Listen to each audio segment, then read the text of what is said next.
나를 누구라 하느냐. 오늘 본문에 예수님이 하신 질문으로 우리 제목을 달아봤습니다.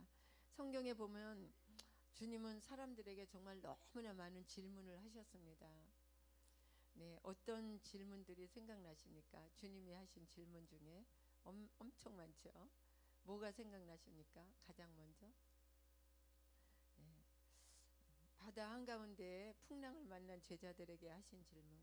믿음이 작은 자요, 믿음이 작은 자여 왜 의심하였느냐. 또 이스라엘 관원인 니고데모에게 하신 질문. 너는 이스라엘 선생이 돼 가지고 선생으로서 이러한 일도 알지 못하느냐. 또 뭐가 생각나십니까? 12해 동안 혈루증을 앓고 있는 여인에게 하신 질문. 누가 내 옷에 손을 대었느냐. 또 뭐가 생각나세요? 가늠하다 현장에서 잡힌 여인에게 하신 질문. 여자여, 너를 고발하던 그들이 어디 있느냐 하셨던 질문 등등 정말 수없이 많은 질문을 예수님은 던지십니다. 예, 오늘은 우리에게 질문하고 있습니다. 베드로에게 하신 질문이 아닙니다.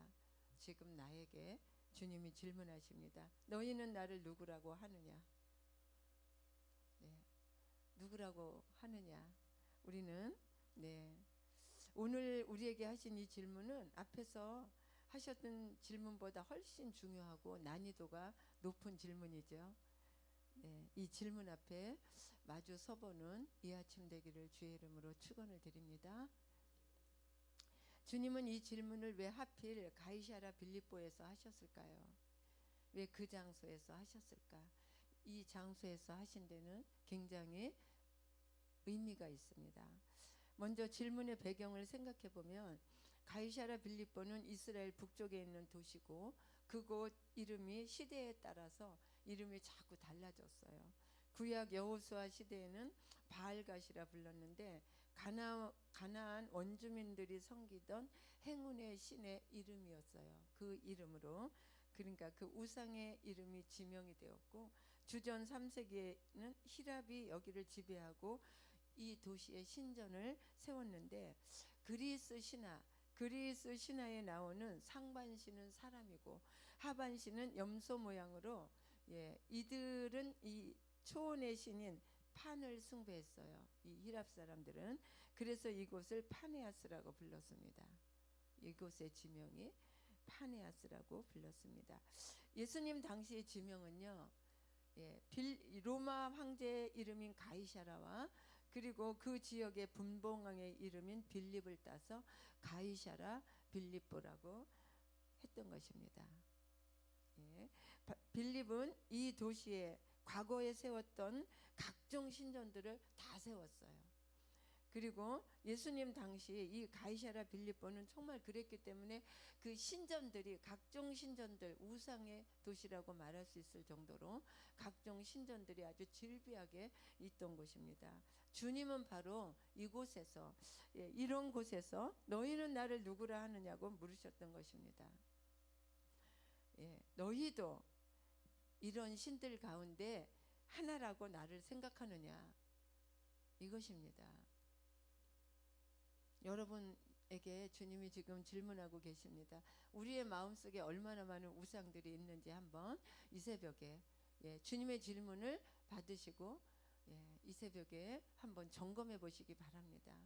어떤 사람에게는 자식이 우상이 되어서, 어떤 사람에게는 만몬신이 가득해서 만몬신의 신전을 세워놓고, 어떤 사람에게는 명예와 권세와 얼마나 많은 보이지 않는 우상들이 내 마음의 성전 안에 성전을 세워야 되는데 신전을 세우고 있는지 한번 깊은 점검이 이 시간에 있기를 바랍니다.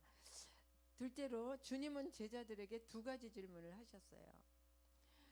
첫 번째 질문은 사람들이 나를 누구라고 하느냐? 세례 요한, 엘리야, 예레미야 선지자 중에 한 사람이라고 합니다. 일반 백성들의 이 평가는 어쩌면 대단한 평가입니다.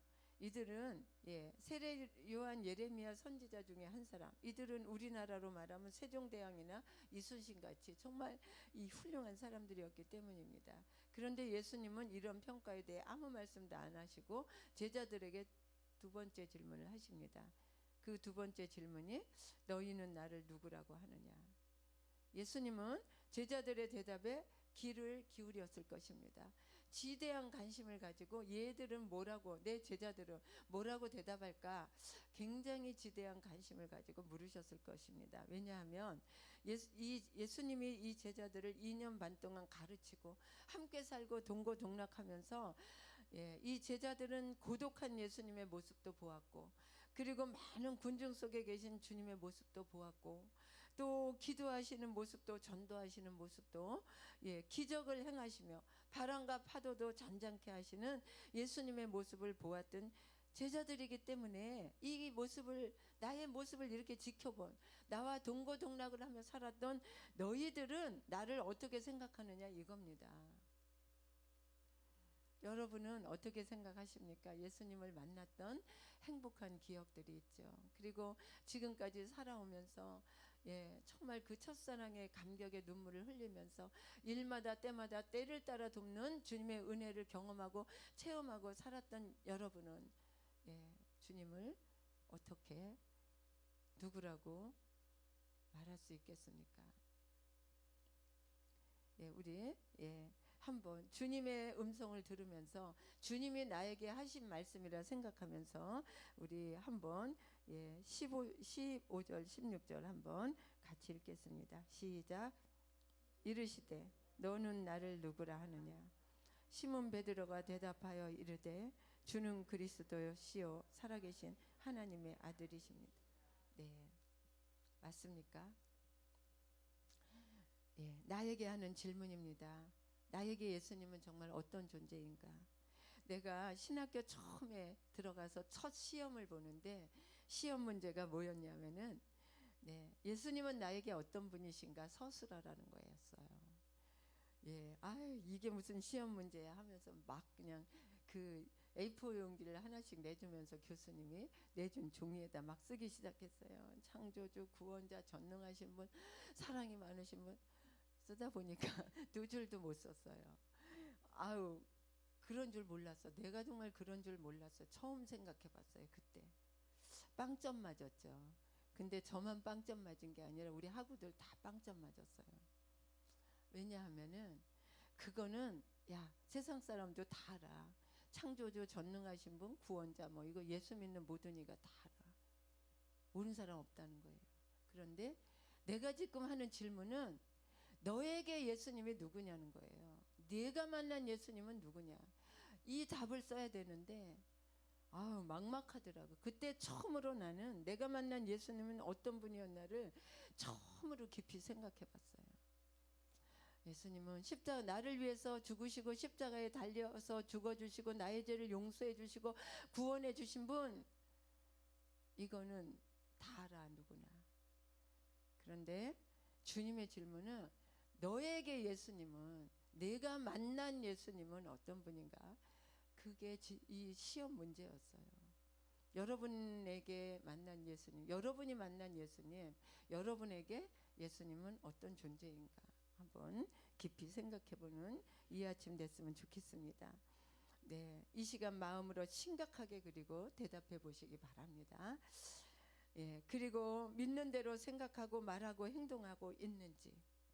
나는 말과 입술로는 가까이 하면서도 그렇게 정말 생각하면서 행동하지 못하고 마음으로 예수님을 떠나 있는 건 아닌지. 맨날 말로만 예수님은 나의 구원자고 나의 구주고 나의 주인이고 말로만 하는지. 여러분, 주여 나의 신앙 고백이 마치 회칠한 무덤 같은 건 저를 용서해 주소서.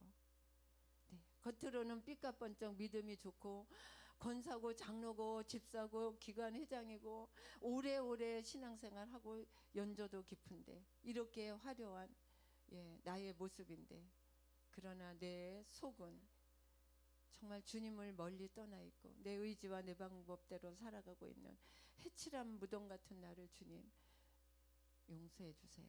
이 아침에 이러한 우리의 신앙의 고백과 깊은 묵상이 있기를 축원합니다. 베드로가 대답합니다. 주는 그리스도시요 살아계신 하나님의 아들이십니다. 이 말씀에는 예수님에 대한 세 가지 고백이 나오죠. 첫째, 예수님은 주인이시라는 겁니다. 당시 주인은 로마 황제인 가이사였습니다. 왜냐하면 로마가 이스라엘을 지배하고 있었기 때문이죠. 그런데 베드로는 가이사가 주인이 아니라 예수님이 주인이라고 대답하는 겁니다. 판신이나 제우스 신도 주인이 아니라 예수님이 세상의 주인이시라면, 정말 그렇게 믿으신다면, 예수님이 나의 주인이라고 믿으신다면 여러분과 주님과의 관계는 어떻습니까? 당연히 주님도 나의 주인이시잖아요. 그렇죠? 예, 그런데 우리가 예수님은 나의 주인이십니다라는 신앙 고백을 해놓고 내가 내 인생의 주인 노릇하려고 합니다. 말과 행동이, 말과 내 마음이 너무 다르다는 거예요. 우리는 주님과 날마다 이면 대화하고 있어요. 네. 내 경험으로 살고 내 의지로 살고 내 판단으로 삽니다. 시간도 내 마음대로 사용하고 자녀도 내 마음대로 좌지우지, 재물도 내 마음대로 쓰고 있잖아요. 한 번도 주님께 정말 물어보고, 여러분, 주인이신 주님께 내 것이 아니고 주님의 것인데 여러분 물어보면서 행동하고 계십니까? 주님이 나의 주인이십니다 라는 고백을 진정으로 한다면 우리는 어떻게 해야 합니까? 주인 되신 주님께 물어봐야죠. 이런 상황이 생겼을 때, 이런 일이 생길 때 주님이시라면 어떻게 하셨을까? 내가 지금 하고 있는 이 말과 행동, 언행, 심사가 정말 주님이시라면 어떻게 하셨을까? 물어봐야죠. 주님이 주인이신데, 예, 주님이 시간 주셨는데 이 시간 어떻게 사용할까요? 네, 주님, 우리 자녀를, 주님의 자녀를 내 가정에 맡기셨는데 이 자녀를 어떻게 키워야 할까요? 주님께서 재물을 주셨는데 어떻게 사용해야 될까요? 이렇게 주인이신 그분에게 우리는 물어야 합니다. 그러면 주님께서 우리에게 말씀해 주실 것입니다. 이렇게 해라 저렇게 해라 라고 사인을 주시고, 그리고 양심에 찔러주시고, 그리고 말씀해 주실 것입니다. 그때가 바로 내 안에 주님 하나님의 통치가 이루어지는 때, 그때가 바로 우리가 주님과 여주동행하는 참 행복한 삶을 살게 될 것입니다. 우리는 여주동행을 부르짖고 있어요. 그런데 입술로는 부르짖는데 내 마음에는 주님과 주님의 통치가 내 마음 안에, 내 신앙생활 안에 하나님의 나라가 이루어지지 않고 있는 것이 정말 사실 아닙니까? 저만 그렇습니까? 저만 그런지 모르겠습니다. 하나님의 통치가 내 안에 이루어질 때, 그렇게 주님과 여주동행할 때 우리는 참 행복한 삶을 살게 되는데 왜 그럴까요? 그것이 바로 하나님의 창조 원리이기 때문입니다. 하나님은 우리를 그렇게 창조하셨어요. 그래서 우리를 돌보고 함께 하시고 일마다 때마다 때를 따라 돕는 은혜로 함께 하시면서 우리와 함께 살다가 영원한 나라로 데려가서 또 함께 살기를 원하시고 우리를 그렇게 창조하셨기 때문에 우리가 그렇게 하나님의 통치 안에 살아갈 때 우리는 정말 행복한 삶을 살아가게 된다는 겁니다. 예, 둘째, 예수님은 그리스도라는 고백입니다. 그리스도라는 말은 헬라어로 기름 부음을 받은 자, 히브리어로는 메시아라고 합니다. 하나님께서는 우리를 죄와 사망에서 구원하시기 위해 메시아를 이 땅에 보낼 것을 약속해 주셨고, 주님은 약속대로 구원자로 이 땅에 오셨죠. 그러므로 예수님이 그리스도라는 고백은 예수님만이 나의 구원자가 되십니다라는 고백입니다. 진정 예수 그리스도만이 나의 구원자가 되시죠. 믿으시죠. 아멘. 네. 셋째, 베드로는 예수님을 하나님의 아들로 고백했잖아요. 이 말은 하나님이 예수님이 사람의 몸을 입고 이 세상 가운데 오신 성자 하나님이시라는 것입니다. 이 신앙 고백의 결과로 예수님은 베드로를 칭찬하시면서 두 가지 복을 주셨는데, 하나는 너의 신앙 고백 위에 내 교회를 세우겠다. 또 하나는 내가 너에게 천국 열쇠를 주겠다. 이 두 가지의 복을 주셨습니다. 우리가 요한복음 1장 12절을 보면은요, 영접하는 자, 그 이름을 믿는 자들에게는 하나님의 자녀가 되는 권세를 주셨다, 이렇게 말씀하셨는데, 여기서 하나님의 자녀가 되는 권세 무엇일까요? 이것은, 이 말씀은 하나님의 자녀답게 살아갈 수 있는 힘을 우리에게 주셨다는 뜻입니다. 하나님의 자녀가 되는 권세, 하나님의 자녀답게 이 땅에서, 이 험한 세상에서 하나님의 자녀답게 살아갈 수 있는 힘을 얻게 되었다는 뜻이에요. 그래서 우리는 그 힘을 가지고 이 땅을 승리할 수 있게 되는 것입니다. 보잘것없고 시시했던 제자들이 훗날에 능력 있는 하나님의 자녀들이 되었던 것을 보세요. 이들의 변화된 모습은, 혈기 많던 시몬 베드로는 그리스도를 닮아 반석 같은 사람이 되었고, 또 성격이 불같고 편협한 요한은 사랑 많은 사도로 변화된 모습을 우리는 성경을 통해서 볼 수 있습니다. 생활의 발견이라는 유명한 책을 쓴 중국의 석학 이모당 박사는 공자, 노자, 순자, 장자 등 동양 철학에서 철학자들에게 아주 깊이 심취했던 사람인데, 예수님도 이런 성인 중에 한 명이라고 생각하던 사람입니다.